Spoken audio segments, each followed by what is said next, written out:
హల్లెలూయా. మంచిది సమయం ఇచ్చిన దైవజనులకు వందనాలు తెలియజేస్తున్నా. దేవునికి మహిమ కలుగును గాక. దేవుడు నన్ను క్షమించును గాక. ఎర్లీగా రావాలి, కొన్ని అనివార్య కారణాల వల్ల చాలా లేట్ అయింది ఈ రోజున. దేవునికి స్తోత్రం.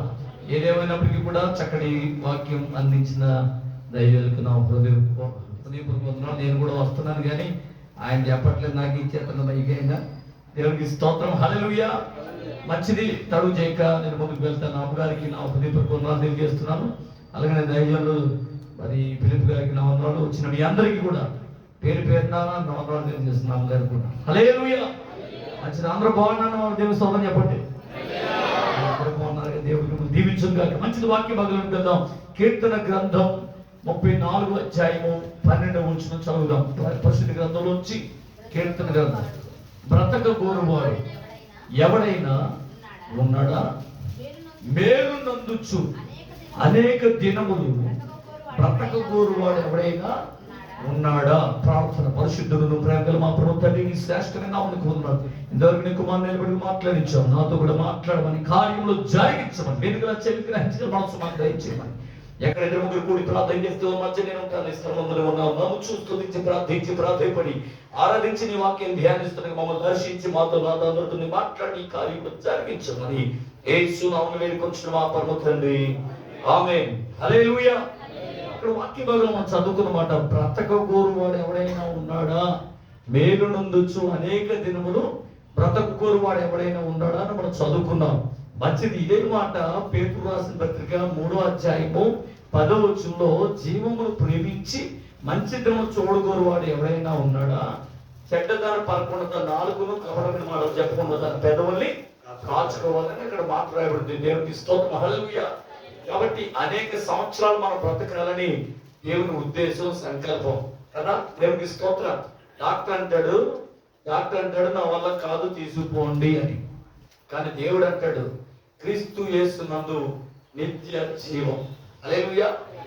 కాలం చెల్లకుండా, కాలం నిండకుండా చాలా మంది ఈ రోజున కాలగర్భంలో కలిసిపోతున్నారు. ఎందువలన అంటే అనేక రకాలుగా మనం కారణాలు చెప్తూ ఉంటాం కదా. రకరకాల వ్యాధులు, రకరకాల శ్రమలు, రకరకాల సమస్యలు, అలాగే యాక్సిడెంట్లీగా ఎన్నో అపాయాలు జరుగుతున్నాయి. కాబట్టి చాలా మంది ఎవరిని ఈ లోకయాత్ర ముగించుకుని పోతూ ఉన్నారు. కాబట్టి నేను ఈరోజు చెప్తున్నాను, బ్రతకాలి అనంటే, నిత్య జీవం పొందాలి అనంటే, ఎవరిని మనకు దేవుడు దీర్ఘాయుష్యం ఇవ్వాలి అనంటే ఏం చేయాలి? ఇదే నేను 4 విషయాలు చెప్పి త్వరగా చెప్పి నేను ముగించేస్తాను. దేవునికి స్తోత్రం. హల్లెలూయా. పరిశుద్ధ గ్రంథంలో నుండి సామెతల గ్రంథం 15వ అధ్యాయం 27వ వచనం చదువుదాం. Point number 1. లోబి తన ఇంటి వారిని బాధ పెట్టును, లంచమును అసహించుకున్నవాడు బ్రతుకును. హల్లెలూయా. ఎవరంటే లోబి అంటే ఎవరు? పిసినారి.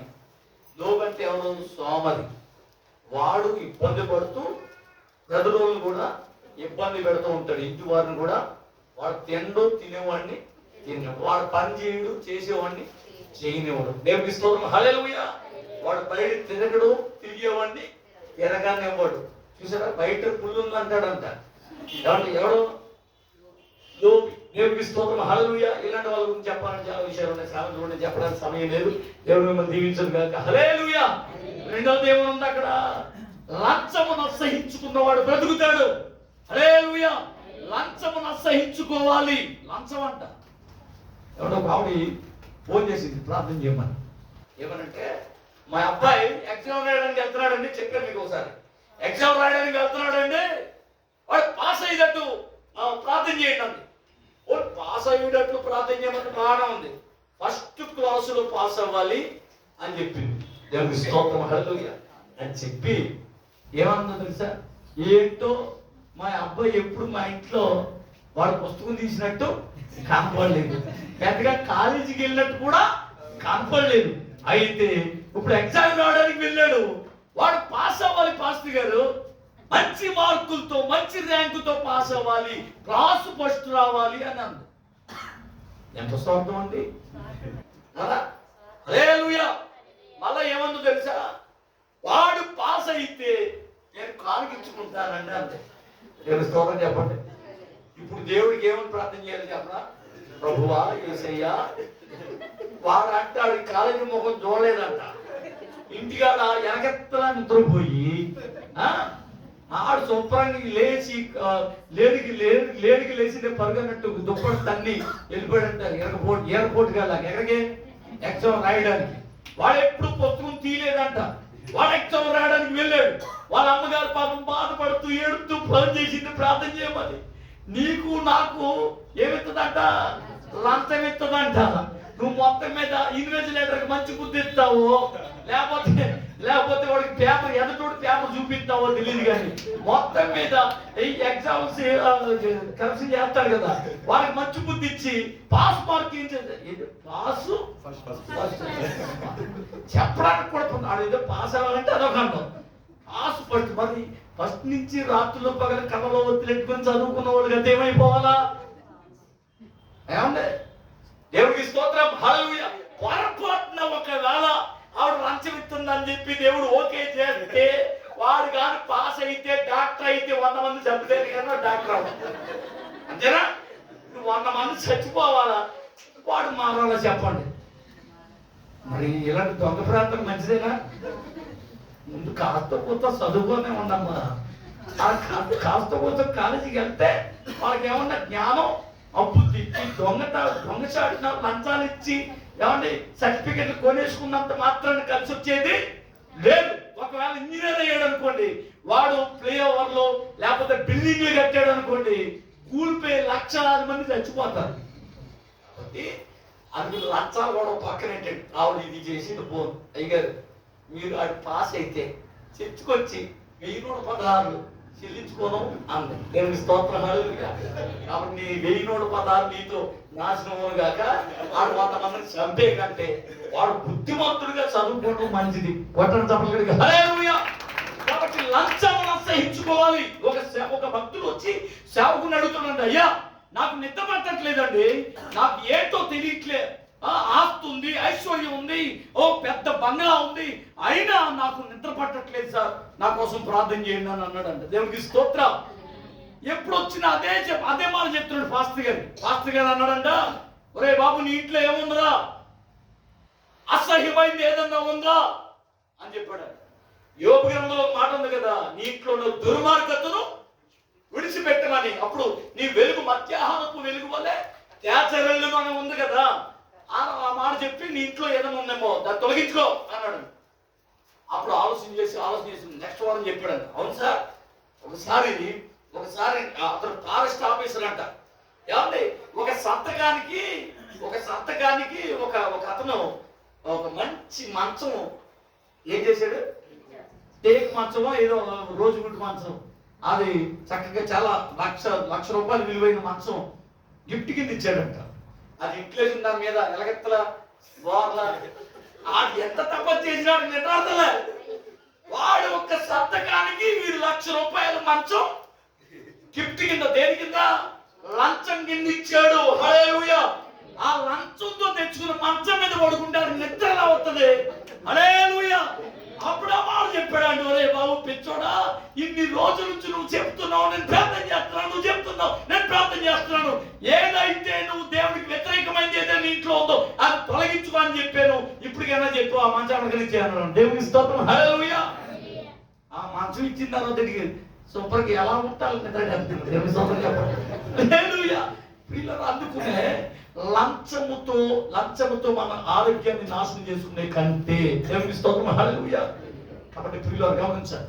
అందుకునే బైబిల్ గ్రంథంలో మాట రాయబడింది, అతడు ప్రమాణము చేయగా నష్టము కలిగినను మాట తప్పుడు, నిరపరాధులను చంపడానికి లంచము పుచ్చుకొనడు. హల్లెలూయా. నాకు తెలిసిన ఒక కుటుంబం ఉందండి. హల్లెలూయా. ఆ కుటుంబం ఏంటి అంటే గవర్నమెంట్ జాబ్ చేస్తున్న వాళ్ళ నాన్నగారు, 2 ఆడపిల్లలు, చక్కగా వాళ్ళతో ఒక డాక్టర్ ఒక ఇంజనీర్ చదివిస్తున్నాడు, బాగానే ఉంది. హల్లెలూయా. పేరు చెప్పను, ఊరు చెప్పను. దేవుని స్తోత్రం చెప్పండి.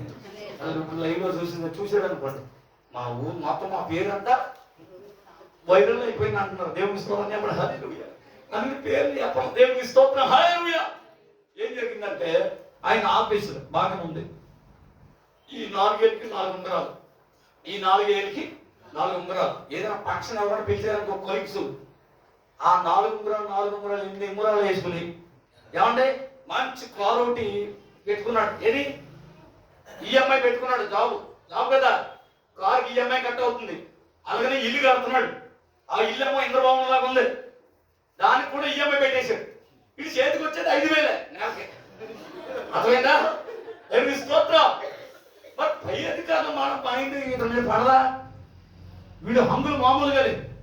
వారానికి ఆదివారం వచ్చేటప్పుడు రావుడి పిల్లలు అందరూ కలిపి 3 స్టార్ హోటల్లోకి వెళ్తున్నారు. బిల్లు ఏమో 3,000 5,000 బిల్లు.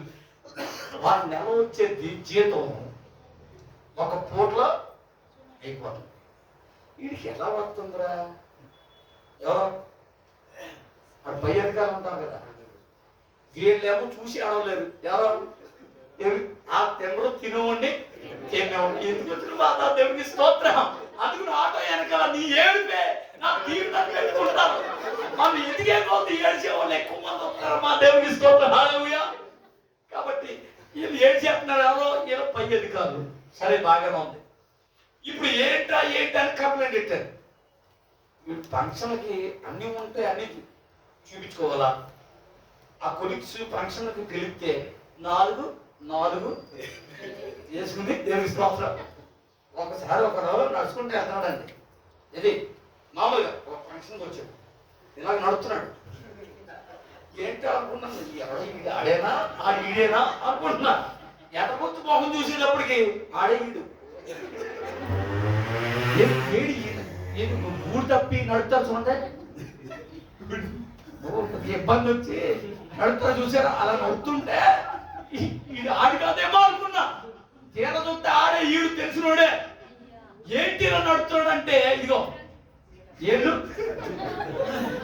ఈ 2 గుండీలు తీసి కుక్కకేసిన పట్టీలు లాంటి ఉంటాయి కదా గొలుసులు, అవి చూడాలి కాబట్టి 2 గుండీలు తీశాడు. ఈ చేతిలో ఎలా నడిచేవాడు? మామూలు క్యాజువల్ గా నడిచేవాడు. ఇప్పుడు ఎలా నడుతున్నాడు? ఇలా నడుతున్నాడు, రోబోట్లే అని చెప్పాడు. ఇలా నడుతుంటే ఈ ఏళ్ళు అందరూ చూడాలంటే ఉంగరాలు 4 ఉంగరాలు చూడాలి. అలా 4 రోజుల తర్వాత ఆడు మామూలుగానే నడుస్తున్నాడు. ఎలా నడుతున్నాడు?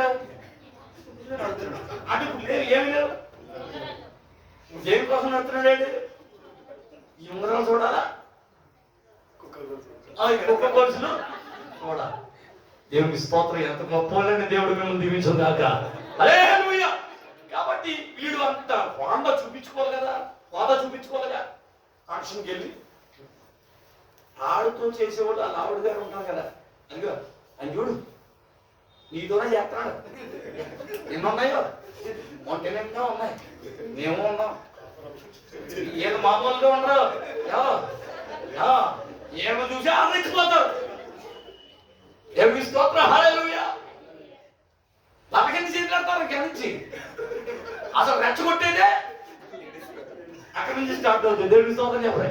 అందుకో ప్రిచ్ ఉంది, మనకు లేదు. ఆవిడ కొట్టాను ఉంది, నాకు లేదు. ఆవిడకి గొలుసు ఉంది, నాకు లేదు.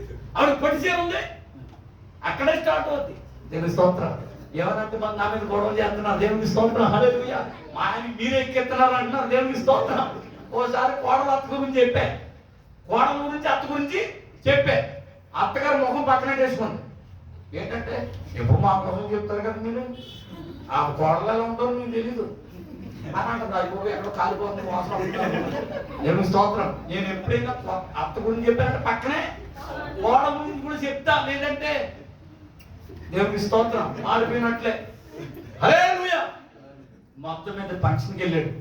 వాళ్ళందరూ చూపి వీడి మీద పడింది. వీడు ఎక్కడ ఆగట్లేదు అనుకున్నారు. అసలు వీడికి ఎలా వస్తుంది? నెలకు 5,000 జీతం చేతిలో పడుతుంది. వీడు చూస్తేనేమో 10,000, నెలకి 50,000 ఖర్చు పెడుతున్నాడు. కారణం ఏంటి అని చెప్పి నెగ వేసాడు.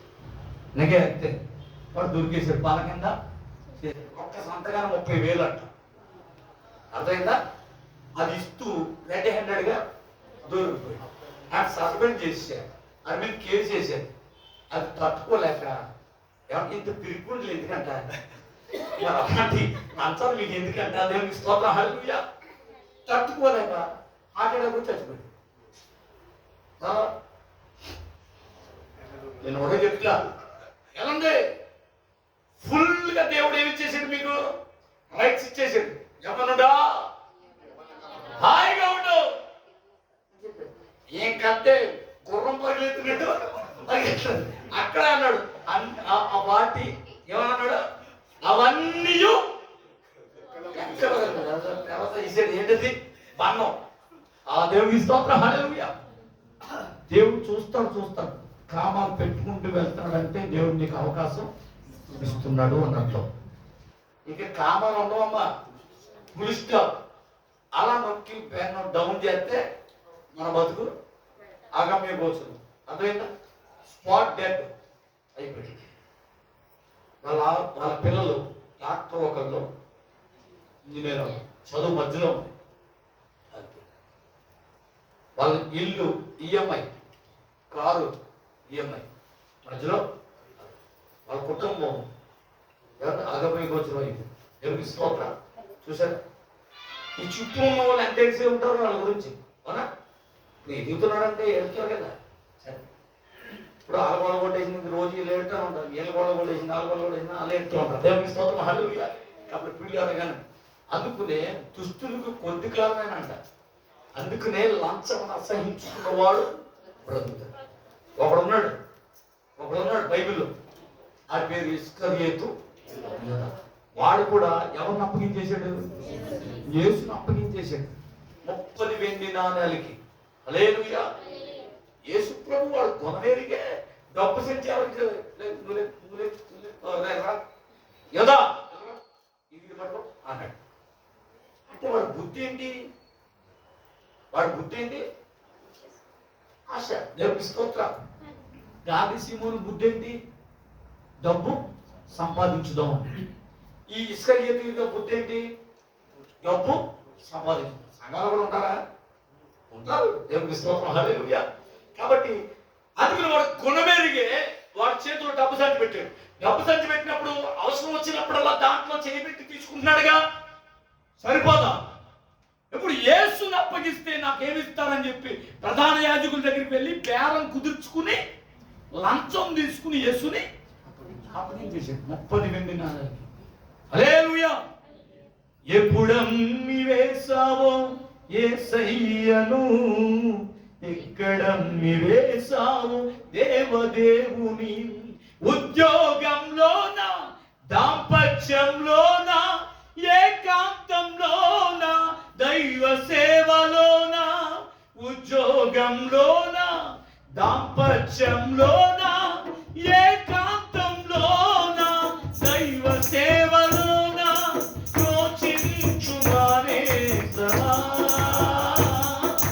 గమనించుమా విశ్వాసి. ఒక్క పూట కూటికై చేష్టలకు హక్కును అమ్మి వేసుకున్నాడు ఏసావు. ధనం పొందకోరి నయమాన్ని వెంబడించి పుష్టి పొందుకున్నాడు గగతి. లోకం అశాశ్వతమది ముందే ఎరిగి, శాశ్వతుడగు యేసు ప్రేమ రుచి చూచి ఎలా బ్రతుకుతున్నావో, ఎందులో పడిపోయావో యోచించుమా నేస్తమా, గమనించుమా విశ్వాసి. యోచించుమా నేస్తమా, గమనించు సేవగా. ఎప్పుడమ్మి వేసావు యేసయ్యను, ఎక్కడమ్మి వేసావు దేవదేవుని. క్రైస్తవ పేరును కలిగి అన్యునిగా జీవించి ఉభయకరపు జీవితం ఆనుకో. వెచ్చగా ఉండు లేక చల్లగా నుండు, వెచ్చని జీవితం అనుకోను. ఎలా బ్రతుకుతున్నావో, ఎందులో పడిపోయావో యోచించుమా నేస్తమా, గమనించుమా విశ్వాసి. హల్లెలూయా. కాబట్టి యేసుని అప్పగించేసుకున్నాడు, నమ్మేసుకున్నాడు. అంటే ఎవరో ఇస్కరియోతు యూదా. పోనీ వాడు ఎవరన్నా ఆస్తులు ఐశ్వర్యాలు ఏమైనా సంపాదించుకున్నాడా? ఏమన్నా ఎస్టేట్లు ఏమైనా సంపాదించుకున్నాడా? ఏమంటే అవి మరలా ప్రధాన యాజకుల దగ్గర పడేసి, అయ్యో నీతిమంతుడైందా, యేసుని అప్పగించానే, లంచానికి లోనైపోయి యేసుని అప్పగించేశానే అని వేదన పడుతూ గుండెలు బాదుకుంటూ వెళ్ళి ఊరి పెట్టుకు చచ్చిపోయాడు. పిల్లలు గమనించాలి. అందుకనే వాక్యం చెప్తున్నమాట, లంచమును అసహించుకున్నవాడు బ్రతుకును. దేవునికి స్తోత్రం, హల్లెలూయా. ఈ పాయింట్ లో ఉండిపోయాం, టైం అయిపోయింది. దేవునికి స్తోత్రం, హల్లెలూయా. ఇంకొక 2 మాటలు త్వరగా చెప్పి ముగించేస్తున్నాం. చూద్దాం పరిశుద్ధ గ్రంథంలో నుండి అదే సామెతల గ్రంథం 18:23 చదువుగా. 18:23 త్వరగా. యెహోవా 5 విషయాలు. యెహోవా యందు భయభక్తులు కలిగి ఉండుట జీవ సాధనం, అది కలిగిన వాడే తృప్తుడై అపాయము లేకుండా బ్రతుకును. హల్లెలూయా. చూసారా? దేవునికి స్తోత్రం, హల్లెలూయా. అపాయం లేకుండా బ్రతకాలి అంటే యెహోవా యందు భయభక్తులు కలిగి ఉండాలి. దేవునికి స్తోత్రం, హల్లెలూయా. యెహోవా యందు భయభక్తులు కలిగి ఉండాలి అంట. ఎవరు యెహోవా యందు భయభక్తులు కలిగి ఉండాలంటే అవసరం చేసి బైబిల్ సంకలో పెట్టుకుని ఎత్తుకొచ్చి 4 పాటలు పాడి 2 మాటలు చేసి వెళ్ళిపోతా. ఏమైనా స్తోత్రం చెప్పరా? ఇదేనా భయభక్తులు? ఏమైనా స్తోత్రం చెప్పరా? మనకు తెలిసిందే కదా. హల్లెలూయా. పరిశుద్ధ గ్రంథంలో సామెతల గ్రంథం 8:13 చెడుతనమును అసహించుకొనుటయే యెహోవా యందు భయభక్తులు కలిగి ఉండుట. హల్లెలూయా. చెడుతనం అసహించుకోవాలి అని అన్నాడు. చెడుతనం ఎక్కడ ఉంటుంది? పరిశుద్ధ గ్రంథంలో ఆదికాండం 6:5 దేవుడు మనుషుల హృదయాన్ని చూసినప్పుడు నరుల యొక్క హృదయంలోని తలంపంతా కూడా కేవలం చెడ్డది ఆయన స్టేట్మెంట్ ఇచ్చేసాడు. ఏం చెప్తున్నాడంట దేవుడు? అబ్షాలోము చూడు పైకి ఎంతో సుందరుడు, హృదయం అంతా నిండెను కుట్రకు తంత్రాలతో, నీ బ్రతుకంతా అలా ఉన్నదా, ఆచారాలకు బానిసైతివా, తడిమి చూస్తే ఏసావు, నీ స్వరము చూస్తే యాకోబు, నిన్ను తడిమి చూస్తే అన్యుడవు, నీ స్వరము చూస్తే క్రైస్తవుండవు. వేషధారి ఓ వేషధారి, నీ బ్రతుకంతా మార్చుకోవా. హల్లెలూయా, హల్లెలూయా. కాబట్టి పిల్లరా, మన హృదయం యొక్క తలంపులన్నీ దేవుడు చూశాడు. అందుకని 10 రూపాయలు లక్ష్య పెట్టేవాడు కాదు సమూయేలు. 10 రూపాయలు లక్ష్య పెట్టి ఆ యావాబు అందంగా ఎత్తుగా ఎత్తరగా ఉన్నాడని చెప్పి చూసి అక్కడికి వెళ్ళి తైలపు తిత్తిని పట్టుకుని అభిషేకించడం అంటే ఆగా చిత్తానుసార మనస్సు గలవాడిని ఎన్నుకున్నా అన్నాడు. ఇప్పుడు బాబు ఎస్ఐ గారు రండి అన్నాడు. వచ్చాడు ఎస్ఐ. ఈ వీళ్ళనా కొడుకు ఇంకెవరన్నా ఉన్నాడా? ఇంకొకడున్నాడంటే కరసడు ఆడు కూడా ఎందుకండి, ఆడేదో గొర్రెలు మేపుకుంటే అక్కడ అడ్డులో తిరుగుతూ ఉంటాడు. ఆడు కూడా ఎందుకంటే ఇల్లు ఏళ్ళ సైనికుల్లో పని చేస్తూ ఉంటారు, ఎలా అయి ఉంటారు. ఇలా కదా బాబు ఆడేనంట, ఇది పిలుచుకురా అంటారు. దేవుని స్తోత్రం, హల్లెలూయా. అక్కడెక్కడో క్యాట్ పలిచుకుని ఆడుకుంటూ ఉన్నాడు ఎవరో. దేవుని స్తోత్రం చెప్పాలి. పాప ఆ పొట్టగాడు ఈ గట్టుగాడు ఆ చెరువుగాడు ఈ చెరువు ఎక్కుండి తిరుగుతున్నామండి. తీసుకొచ్చి రాత్రి సమోసా ఎక్కించారు. పట్టం చెప్పగడిగా. హల్లెలూయా. నువ్వేం చేస్తావన్నది కాదు, నువ్వు ఎంత వ్యాపారం చేస్తున్నావు, ఎంత ఉద్యోగం చేస్తున్నావు, ఎంత పేరు పెట్టేస్తున్నావు అన్నీ కాదు, నువ్వు ఎంత గొప్పవాడు అని కాదు, దేవుడికి నీ హృదయం దగ్గరగా ఉండాలా. కొట్టం చెప్పగలిగా. హల్లెలూయా. ఎంత చిన్నోడు ఎంత పెద్దోడు కాదు, నీ హృదయం దేవుడి దృష్టిలో సరైనదిగా కనబడాలి. దేవుడికి స్తోత్రం, హల్లెలూయా. కాబట్టి దావీదు అంటున్నాడు, నా హృదయం నిప్పముగా ఉంది, పాడుచు స్తుతి గానము చేసేదను. దేవుడికి స్తోత్రం, హల్లెలూయా. ఆ రీతిగా దేవుణ్ణి కనపరచాలి. దేవుడికి స్తోత్రం, హల్లెలూయా. దేవుడికి 7 మార్లు ప్రార్థించి స్తుతించేవాడు దావీదు. హల్లెలూయా. కాబట్టి పిల్లరా, ఏం చూస్తున్నాడు దేవుడు? ఆస్తి కదా, ఉద్యోగం కదా, వ్యాపారం కదా, మీ బంధువర్గం కదా, మీ ఆస్తి ఇల్లు కదా, మీ హోదా కదా దేవుడు చూసేది. ఏం చెప్తున్నాడు? హృదయము వ్యాధితో నిండిన కపట కేంద్రము, దానిని గ్రహించుట. ఇర్మియా 17:9 చెప్పాడు. దేవునికి స్తోత్రం, హల్లెలూయా. కాబట్టి పిల్లరా, హృదయంలో ఉన్నదే మనిషిని అపవిత్రం చేస్తున్నాయని మార్కు సువార్త 7:20 చెప్పేశారు. 13 గుణాలు హృదయంలోంచి వచ్చి మనిషిని అపవిత్రం చేస్తూ ఉన్నాయి. కాబట్టి హృదయం శుద్ధి అవ్వాలంటే ఏం చేయాలి? దేవునికి స్తోత్రం, హల్లెలూయా. హృదయం శుద్ధి అవ్వాలంటే ఎవడో దేవుని చేత నడుతున్న శుద్ధి పంచుకున్నాడుగా ఈ వాక్యం చేతనే కదా దాన్ని జాగ్రత్తగా చూసుకోవడం చేతనే కదా అని 19:9 రాయబడింది. దేవునికి స్తోత్రం. అలాగే హృదయం శుద్ధవాలి అంటే అందుకని ఎఫెసీ 5:27 ఎవరి వాక్యమైన ఉదక స్నానము చేత పవిత్రపరచబడదు. వాక్యమైన ఉదకం అనే మాట్లాడటం మంచి నీరు. దేవునికి స్తోత్రం. ఆయన వాక్ అంటే బండలు కొట్టే శుద్ధి వంటిది. దేవునికి స్తోత్రం. కాబట్టి అలాగనే ఆయన వాక్ అంట అగ్ని వంటిది అంట. అగ్ని ద్వారా కూడా శుద్ధి చేయబడుతుంది. దేవునికి స్తోత్రం. అగ్నిలో పుటము వేయబడగా నాదు విశ్వాసము శుద్ధ సువర్ణమాయనే నీదు రూపు రూపించబడునే తేజోవాసుల స్వాస్యమందు నన్ను చేర్చుటే నీ నిత్య సంకల్పమా నన్ను చేర్చుటే నీ నిత్య సంకల్పమా తేజోవాసుల స్వాస్యమందు నన్ను చేర్చుటే నీ నిత్య సంకల్పమా నన్ను చేర్చుటే నీ నిత్య సంకల్పమా తేజోవాసుల స్వాస్యమందు. హల్లెలూయా. కాబట్టి ప్రియులారా ఆయన వాక్యము చేత మనం కడగబడాలి. దేవునికి స్తోత్రం. హల్లెలూయా. సరే మంచిది. అందుకని ఇక్కడ వాక్యం రాయబడిన మాట ఏమని? భయభక్తులు కలిగి ఉండడం అంటే చెడుతనమును అసహించుకునుట. చెడు ఎక్కడ ఉందని చెప్పుకున్నాం? హృదయంలో ఉంది. ఆ హృదయాన్ని పవిత్రపరచుకోవాలి. ఒకటి. రెండవది భక్తి ఏంటంటే నోటిని నాలుగుని భద్రంగా కాపాడుకుంటే భక్తి అని యాకోబు 1:26 రాస్తుంది. అదే 1:27 ఎవరి దిక్కు లేని వారిని వారి ఇబ్బందుల్లో పరామర్శించుటే భక్తి అని రాస్తుంది.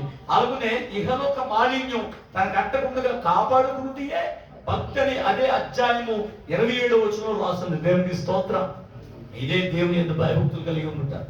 దేవుని యందు భయభక్తులు కలిగి ఉన్న వారిని ఆయన బ్రతకనిస్తాడంట. కొట్ట చపలగడిగా వీడు నా భక్తుడే బ్రతకని అని వదిలేస్తాడంట. కొట్టన చపలగడిగా కరోనా వచ్చి లక్షల మంది 1,00,000 మంది చచ్చిపోతే దేవుడు మనం ఉంచాడంటే మన భక్తులు అనే కొట్టని చపలగడిగా భక్తులా భక్తులా భక్తులంటే ఎవరు? భక్తులంటే ఎవరు? దేవునికి స్తోత్రం. హల్లెలూయా. నాకులాగా లాస్ట్ వచ్చిన వాళ్ళే భక్తులు. నేను స్తోత్రం చెప్పరా మరి చెప్పుకోవాలిగా. ఎప్పుడు మీరు అంటారండి ఇప్పుడు లాస్ట్ వచ్చారు కదా, లాస్ట్ వచ్చి వాకింగ్ చెప్తా అంటే అలాగా. దేవునికి స్తోత్రం. టైం అయిపోయింది. మళ్ళా మీరు వెళ్ళేటప్పుడు ఏమన్నా దేవునికి స్తోత్రం. హల్లెలూయా. అందుకని మిమ్మల్ని ఇబ్బంది పెట్టిన దేవుడు మిమ్మల్ని దీవించును గాక. హల్లెలూయా. భక్తులుగా ఉండండి. భక్తులుగా ఉండాలి అంటే ఎడుతను సహించుకోవాలి. అలాగనే దిక్కు లేని వారిని వారి ఇబ్బందులు పరామర్శించాలి. ఇహలోక మాలిన్యం అంటకుండా కాపాడు. ఇహలోకలు ఏముంది? యోహాను 1:16 శరీరాశ నేత్రాశ దేవుడమ్మో ఎవడైనా దాన్ని లోకమును ప్రేమిస్తే దేవుడి ప్రేమ వాళ్ళలో ఉండదని దేవుడు వాక్యం చెప్తుంది కదా. హల్లెలూయా. కాబట్టి ఇది అంటకుండా కాపాడుకోవాలన్నాడు. అలాగనే నోటిని నాలుకని భద్రంగా కాపాడుకోవాలి. దేవునికి స్తోత్రం. హల్లెలూయా. నెక్స్ట్ మరొక మాట త్వరగా చెప్పేద్దాం. చూద్దాం. పరిశుద్ధం అయిపోయింది. నేను ఈ మాటలు చెప్పేసి ముగించేది. యేసుకేలు గ్రంథం 3:23 చదవం. యేసుకేలు గ్రంథం 3:23 నేను లేచి మైదానపు భూమికి వెళ్ళగా ఎవరు నది దగ్గర యెహోవా ప్రభావం నాకు ప్రత్యక్షమైనట్టు ఆయన ప్రభావం నిలబడి నాకు ప్రత్యక్షమాయను. నేను నేలను సాగిలో పడగా యేసుకేలు గ్రంథం అయితే పాపం చేయవలదని నీతి గలవాన్ని హెచ్చరిక చేయము. ఆడు హెచ్చరింపబడి పాపం చేయక మానిన ఎడల వాడు ఆవశ్యకంగా బ్రతుకును. దేవునికి స్తోత్రం చెప్పండి. ఏమన్నా అర్థమైందా? నీతి మంతునికి చెప్పు. వాడు మారితే వాడు మారు మనసు పొందితే ఏది పాపాన్ని ఒప్పుకుంటే వాడు బ్రతుకుతాడు అన్నాడు. దేవునికి స్తోత్రం. హల్లెలూయా. కాబట్టి ప్రియులారా అందుకనే పాపంలో వచ్చే జీతం మరణం కదా. ఆ మరణం యుగయుగాలం అంటే అగ్నిగుండం. పాపం నీలో ఉంటే నేను మరణానికే నడిపిస్తుంది. దేవునికి స్తోత్రం. హల్లెలూయా. అందుకనే యోహాను సువార్త 8:34 పాపం చెబుతున్నాడు పాపానికి దాసుడు.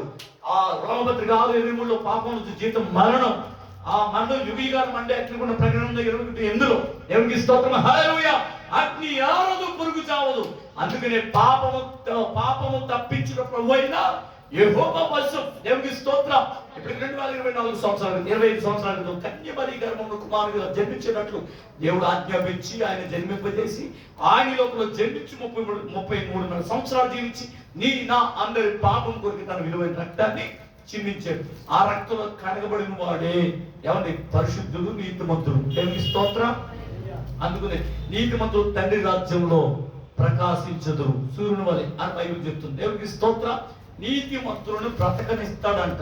పాపాన్ని ఒప్పుకున్న వాడిని బ్రతకనిస్తాడు. కీర్తన 32 పాపం కప్పుకోనక నీ ఎదుట ఒప్పుకుంటానని చెప్పాడు. దేవునికి స్తోత్రం. పొరపాటు మీరు చేసిన పాపాలు మీ పక్కోడితో చెప్పకండి, వాడు ఊరంతా చాటించేస్తాడు. కాబట్టి వాళ్ళ దగ్గర వీళ్ళ దగ్గర చెప్పుకుని ఏడ్చే కంటే నువ్వు దేవుని దగ్గర చెప్పుకో. దేవుని స్తోత్రం చెప్పలే. హల్లెలూయా. రేపు నీతో అలా జరిగిందా, అయ్యో పాపం అవునా అని అంటాడు. రేపొద్దున నీ గుట్టంతా చెప్పాలి, నమ్ముకేస్తాయి. దేవునికి స్తోత్రం. హల్లెలూయా. నీ చెట్ట నా చేతిలో ఉందరా, ఆ చెలక చేతిలో ఉన్నట్టు పేనం అదే దేవునికి స్తోత్రం. బ్లాక్ మెయిల్ చేస్తారు. బ్లాక్ మెయిల్ చచ్చిపోతున్నారు వీళ్ళు. ఏం చచ్చిపోతున్నారా? బ్లాక్ మెయిల్ కి చచ్చిపోతున్నారు. దేవునికి స్తోత్రం చెప్పరా. హల్లెలూయా. చెప్పుగా అయితే ఏంటి అని చెప్పి అందుకుని వాళ్ళే చెప్పగా దేవుడు చెప్పు.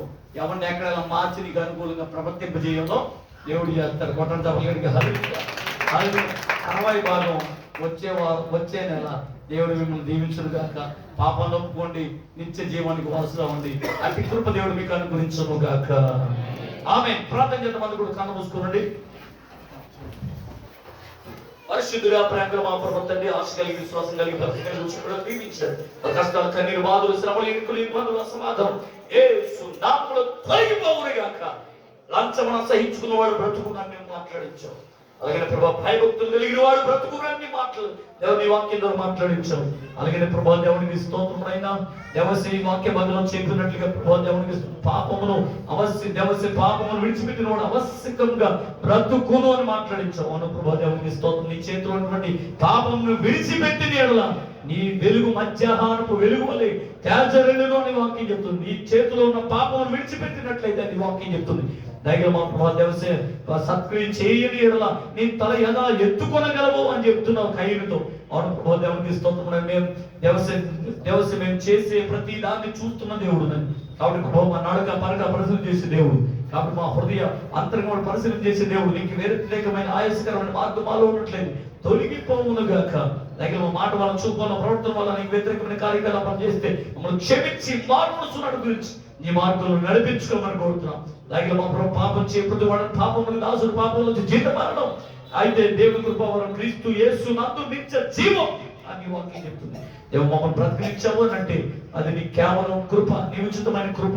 కాబట్టి అందరి బట్టి వేల స్తోత్రాలు చేసుకున్నాం. ఆశ కలిగి, విశ్వాసం కలిగి, భక్తి కలిగి, ఎంత వినయ కలిగిన సంకుల ప్రార్థన ప్రార్థనలో పాల్గొన అందరినీ దీవించారు. కష్టాలు, కన్నీరు, బాధలు, శ్రమలు, ఇరుకులు, ఇబ్బందులు విడుదల సమకూర్చి నిజ జీవానికి, నిజ రాజ్యానికి మనసులు చేయమని, అన్ని విషయాలు తోడేయమని, బలహీన బలపరిచి, రోగులు స్వస్థపరిచి, నెగ్గిములు వదకొట్టి, ఏకాంగులు సంవత్సరాలు చేసి బతికింపబడిన వారు విడిపించి వర్తలు చేయమని నీ సాక్ష్యంగా నిలబడి శక్తి అందరూ శక్తిని సంబంధ దేవతల శక్తులు, శక్తులు, శక్తులు, అందరి శక్తులు యేసు నామములో ప్రార్థిస్తున్నాం. దేవుడు బంధించే బలమైన కార్యములు జరిగించి మహిమ పొందమని యేసు నామమున ప్రార్థించి వేడుకొంచున్న మా పరమ తండ్రి.